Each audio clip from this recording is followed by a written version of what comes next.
Welcome back. Well, today we are finishing up that Bedford shopping trip from last week.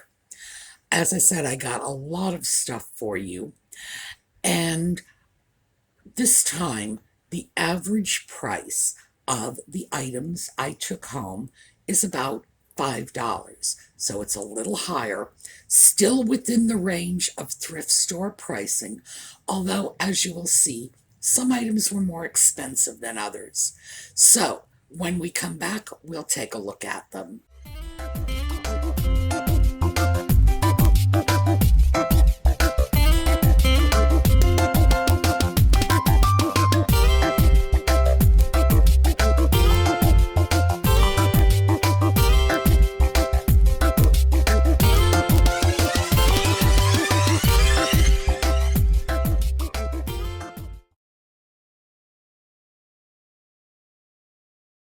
So the shopping trip we're going to look at in this video is actually a portion of a larger shopping trip I did last week. I got way too much to cover in one video, and I had an interesting experience when I was filming. I have no idea how it happened, but one of my films came out upside down. Now, the good news on this is I don't think I got anything in that shop, but I'll have to go over that video. I'm going to have to watch an upside down video to figure out what it is I may have purchased and show that to you, because I'm not sure if I got anything there. But one of the things that I have discovered is there's nothing you can do with an upside down video. There's no way to edit it and turn it right side up again. So, learning experience for me. Let's start with the first item I grabbed. You will see why I grabbed it immediately. It was one of Paul's items, and as I've mentioned before, Paul tells me he adds over 100 new items to Bedford every week. No surprise. So let's take a look at this. This is a lovely Noritake piece. It says tool tile, and I'm not sure what that was intended to mean. Here, get that tag out of the way so you can see more of the design. What this is like a trivet. Allows you to put hot dishes on your nice table. At $4 for this beautiful, and it is marked Noritake. It's beautiful Noritake trivet. Oh yes. Now, this is not damage up here. That is mess that I will have to wash off. But, oh, make no mistake about it, this is coming home with me. Well, that piece was described on the tag as like a tool tray. I don't know what that means. It's a trivet. It's a piece of porcelain you would put on your table so that you could put a hot pot or a hot dish on the trivet and not damage the finish on your table, or scorch your beautiful linen tablecloth or whatever. In terms of our ability to use a piece like that today, I don't know. Frankly, a piece like that is a trivet. I would say using it as a trivet would be the best use to make of it. Put it on your table. It's beautiful. You put a pot on it. Well, let's hope you're not going to put a pot on your lovely little Noritake trivet, but you would put a hot dish on it, and it has the advantage of being a lot prettier than most of the dishes we would put on it. And that's something that you really do see a lot of in thrift stores and antique stores are trivets. Ordinarily, they are pieces of metal with little feet that raise them up above the table surface. Often they are pierced, especially if they are metal, to allow the heat to dissipate. But this one is a particularly nice little piece, and I think it's nice just as a little thing to put out, a display piece. So, for $4, oh yes, for a Noritake piece, absolutely. So I was very glad to get my hot little hands on that one. And then I went over to another booth and found this. This piece is from a booth I always go into. Overall, the prices are a little too rich for me, but every now and then I find something that is very interesting at a good price. $6 for this little watering can pitcher. Now, I have no idea if this was intended to be a watering can or intended to be like a milk pitcher for the breakfast cereal. Obviously, it could be used for either. 22 karat gold on the gilding. We know that because there's the marking on the bottom. I don't know where this was made, but most of the pieces with that 22 karat gold guaranteed marking were in fact from the US. So I'll do a little bit of research on this, see if I can come up with something. Meantime, at $6, yeah, that is a good price because this is a great piece. Well, my first thought on seeing that piece was, oh, look, a watering can, because that's the shape of it. Actually, even though it can be used as a watering can, that area from the spout down to the body of the can is hollow, and there is a little hole in the spout, so you actually can use it as a watering can. I believe, based on the design of the bottom of the piece, that it was intended to be a planter. And we see a lot of this, especially in the mid-century.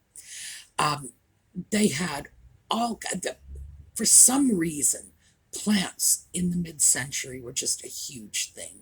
Everybody had plants in their windowsills. Everybody had little planters. You would have a planter on the end table or the coffee table or on top of the television, and the televisions got so hot in those days. It's a wonder the plant survived. One of our viewers had written into the comments about how her mother kept plants on the television. She had no idea how they survived. Just poor pathetic little things in all that heat. I guess if it were a tropical plant, it might not matter all that much. But planters were a huge, huge thing. I can remember houses in the 1950s. You would go into your friends' houses, you would have them in your own house. Plants were everywhere. Small plants, large plants, and these interesting little planters, very much novelty items.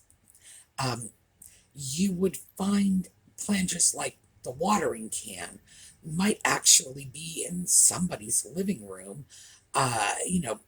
nestled up against the fine furniture, and this little sort of kitschy thing. They loved their little plants, and they had all kinds of small, easy to care for plants that there was just a whole industry supplying plants to housewives who would then put them in these cute little containers and stick them under every lamp. It's like, oh, well, it needs light, we'll just turn the lamp on. All over the place. Everything was about plants. And we tend to forget that, even though when we see mid-century lamps, especially like the television lamps, they have planters built into them. This was just a huge thing.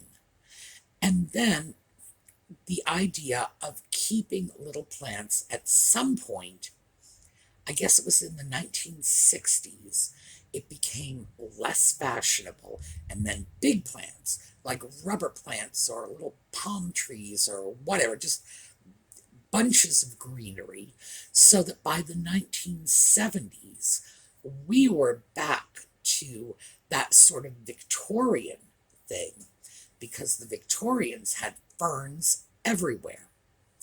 Um, Pictures of the White House at the turn of the century are staggering, because almost every room of the White House looked like it was a conservatory. Ferns everywhere. You just, you would look at this and say, my goodness, I've walked into a jungle. Is this really the White House of the United States, or is this the presidential palace of some kingdom along the Amazon? So we've had this interesting love-hate relationship with plants for the last 100 years or so. We like plants. We like to have them in our homes. They do give people emotional comfort, and they've done studies, that's a fact. People tend to have a greater emotional sense of comfort when they have plants in their environment. But we seem to be very confused about how we want to display those plants. So in the 1950s, it was all about kitsch. And there was another planter that I saw and did not buy, but I want you to take a look at this, because this was also a 1950s planter. This piece at $15 is a little more than I would be interested in paying, but it's a very nice planter, upright piano, very good color, this sort of chartreuse, popular in the mid-century. Not coming home with me, but it is a nice piece, and it may go on sale one of these days. Who knows? Yes, a little upright piano.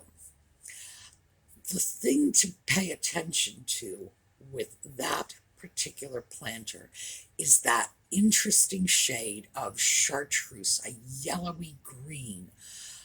That was a remarkably popular color, starting in around the 1930s, late 1930s, I would say, going right up through the 50s. That particular color was really hot. And we saw a variation of that in the late 60s with the psychedelic colors.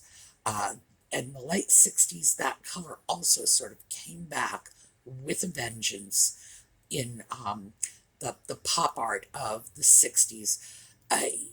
People like Peter Max, and we all remember Peter Max, remember the Beatles poster? We all remember Peter Max and those psychedelic posters, those chartreuse greens, fuchsias, oranges that just flooded us in the 1960s. This particular color somehow managed to survive from the 1930s through the 40s and 50s, when it really hit its heights, faded a little in the early 60s, and then in the late 60s came back with a vengeance, and by 1975 it was going, gone. So that's something, when you see items from the mid-century, very often you can date them quite accurately just from the particular shade of color. And we've talked about this. The classic 1950s color combination was pink and black. I attribute that to Elvis Presley, who wore black jeans and a pink shirt, and who also dyed his hair black. By the way, you know that was dye, right? He was actually dark blonde. I know, Elvis as blonde. Yes, Elvis was a blonde. He dyed his hair dark. So that pink and black was just so Elvis, so 50s, so rock and roll. And when you think of things like poodle skirts, the poodle skirt you picture in your head, tell me if I'm wrong. It's a pink poodle skirt with a black poodle, right? Pink and black. Those were the hot colors of the 50s. But there were many others that were used, and in different combinations. Pink and black is just the most striking, but other combinations, aqua as opposed to teal. You start seeing teal and you know you are in the 1980s, not the 1950s anymore. The different ranges of pinks. Hot pink is late 1960s. Baby pink is 1950s. And once you get to know the colors, you can, with remarkable accuracy, just at a glance, date some of these items. You just look at it and say, well, this shade of pink was the shade of pink Mary Quant used in her dresses in the late 1960s. I know when this came from. So, interesting digression about color. The next piece I found was one I had seen many times, and I thought it was a great piece, but I was not going to pay the price. So let's take a look. This piece is a Japanese piece. It was imported by the Yukago company, which dates it for me. So we're looking at mid-century. I've had my eye on it for a while because it's a beautiful piece. It's in great condition. It's just a wonderful sort of mid-century look. But at $16, it was more than I was willing to pay. However, the dealer is offering 40% off. Consequently, at $9, it is definitely more affordable.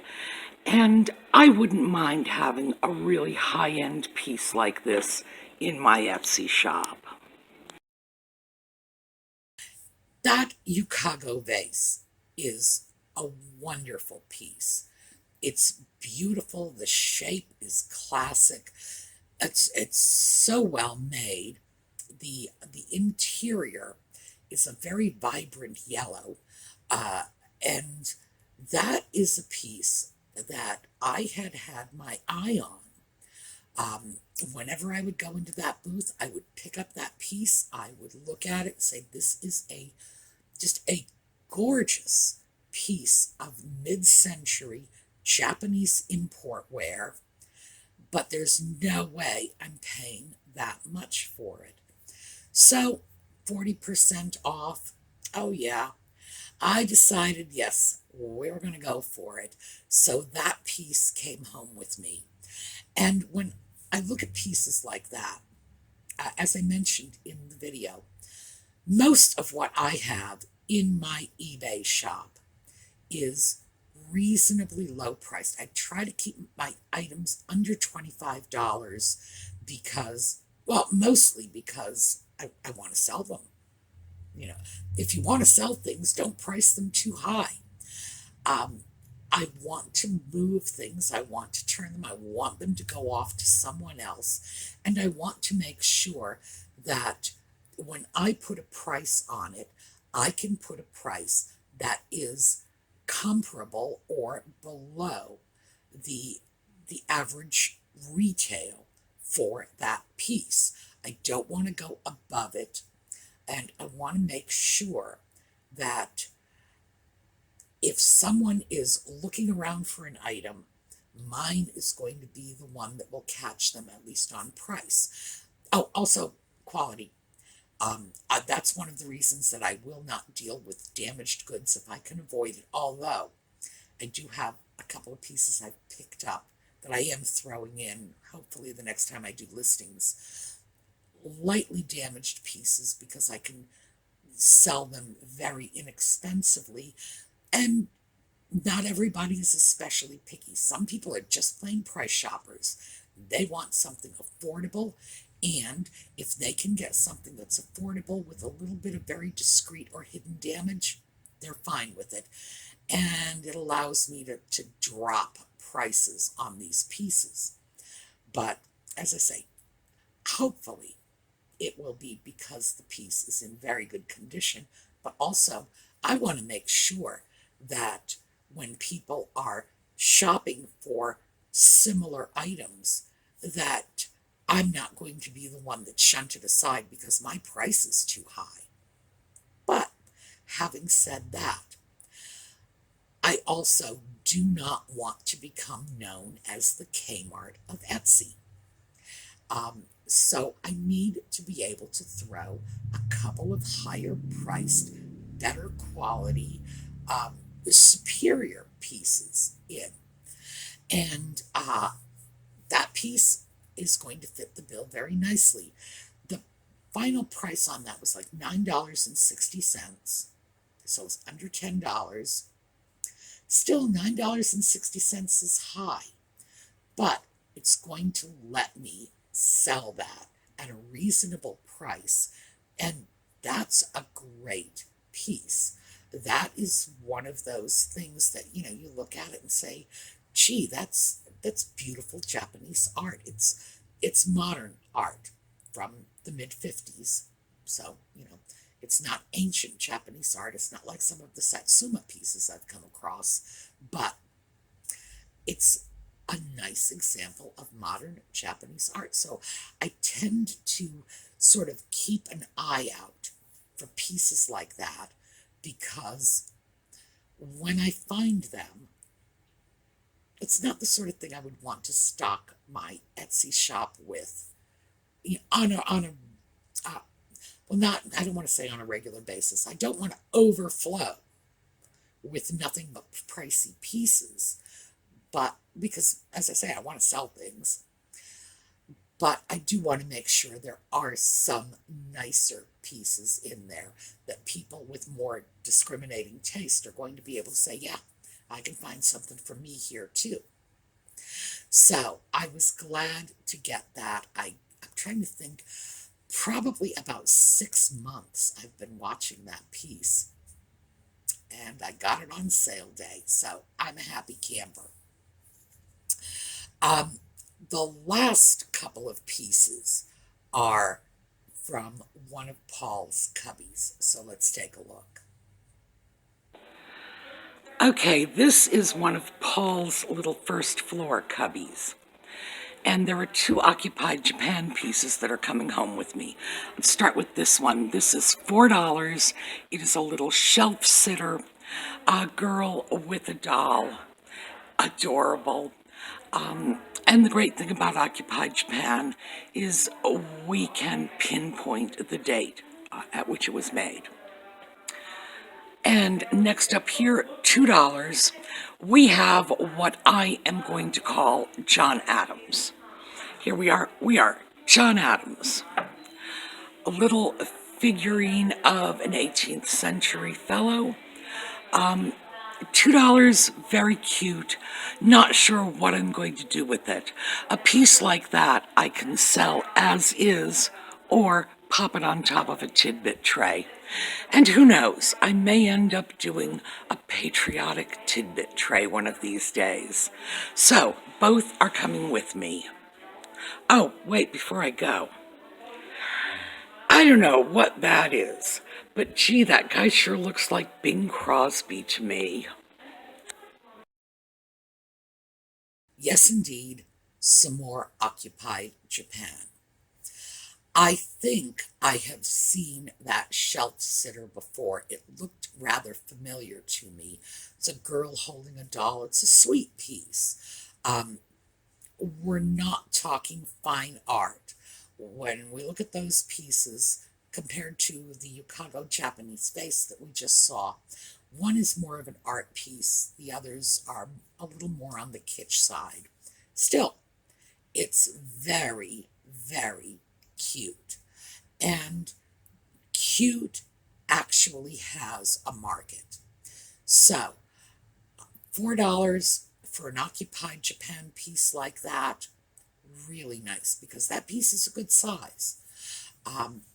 And, you know, what can I say? Some people simply prefer larger pieces. Our little guy, I think I'm going to call him John Adams. Little John Adams guy, a little 17th century fellow. The reason that I am saying that he is American and an American patriot, frankly, is the blue coat.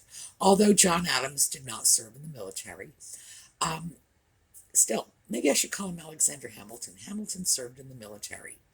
I gotta name that little guy. I have two options for him. One, I may set him aside and I may end up doing a patriotic tidbit tray for this July. I don't know. Nice piece. I actually think that he will be a piece that might be of interest to people just as a freestanding little knickknack. Interestingly enough, now we know when occupied Japan pieces were made. They went from 1945 to 1952. We've got a 7-year window. One of the things that makes occupied Japan so collectible is that those two words, occupied Japan, might just as well say 1945 to 1952. It's a very finite date. And most of the time when we're dealing with vintage items, we can only approximate. We can say, second, third quarter, 20th century, which is essentially saying mid-century, but it could go either way. It's a piece that might have been made in the 40s, might have been made in the 50s. We have to be a little loose with this because in most cases, unless a piece has been made by a company that can be carefully researched or a style that can be specifically dated, you can get yourself into a lot of trouble if you create too tight a time frame. Because you don't want to deceive your customers, whether it's unintentional or not. And if you say, gee, this looks like a 1930s piece to me, and you sell it as a 1930s piece, and it turns out it's a 1950s piece, you could find yourself with an unhappy buyer who feels deceived. I get that. So usually when you're selling vintage items, you give yourself a little more play just because it can be so difficult to fix an item in a narrow time frame. Just as we are now seeing a number of retro items coming back into fashion, they did too. Older styles would come back periodically, and the strangest things would bring an item back into fashion. For example, a popular movie, if it was 1952 and someone had made a movie about the 1930s, and you would go to the movie, you would watch the film, you notice the little items in the set. Sometimes those items would be reproduced and marketed currently to capitalize on the popularity of the movie. And that's just one example of how things happen. There is a great story about the adventures of Ozzie and Harriet. Those of us of a certain generation absolutely remember the adventures of Ozzie and Harriet. Frankly, I do because of my crush on Ricky Nelson. Didn't everybody have a crush on Ricky Nelson? One episode in particular, Ozzie is getting a hankering for ice cream. And in particular, he wants Tutti Frutti ice cream. And this is an ice cream that has a bunch of little chopped up fruit in it, rather like Spumoni, but, not a gelato, just sort of, American spumoni, let's just put it that way. Within the following few days, Tutti Frutti ice cream sold out all over the country. So you would see things like this, television shows, movies, just having a completely unanticipated effect on American consumerism. And that's one of the things that can often make it difficult to date a piece. Sometimes something that was 10 or 15 years old might capture the popular imagination, or the pottery company, the ceramics manufacturers might come across an old mold, bring it back into service. And because the items, especially when you're dealing with porcelains and pottery, they would have been made from identical molds. They would have been glazed in identical colors with identical techniques. How in the world can you determine if a piece was made in 1935 or 1955? So, again, that's that tight time window on occupied Japan. All right, so this is what we were up to in this last sort of Bedford shopping extravaganza. We should be tracking in tomorrow. I'm hoping for new shopping videos, not still on last week's shopping. We have a project for you on Sunday. It's an interesting one. It's going to be a jewelry project. So, I will see you all tomorrow with a whole new batch of stuff from Bedford. And I will see you on Sunday, where we are going to do jewelry restoration. All right, have a great day, and I will see you later.